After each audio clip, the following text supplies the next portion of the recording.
দর্শক বন্ধুরা, আজ এস দিয়ে একটি ছবি এঁকে দেখাবো।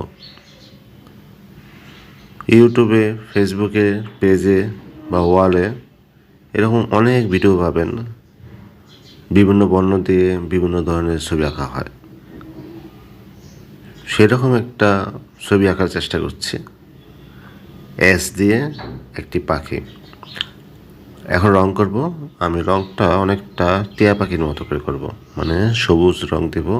পাখনাতে একটু কালারফুল একটা ছবি। পাখনাতে সহজ করার জন্য একটু অন্যরকম ডিজাইন করব, যা সত্যিকার পাখিতে ওইরকম থাকে না। মূলত সহজ করার জন্য এই কাজটা করা, কারণ যারা ছোট আছে তারা যেন সহজে আঁকতে পারে, এই কারণে। পাখিটা রং করা প্রায় হয়ে গেছে। যদি ভিডিওটা আপনাদের ভালো লেগে থাকে তাহলে অবশ্যই একটা লাইক, কমেন্ট করবেন। আর কী ধরনের ছবি দেখতে চান অবশ্যই আমাকে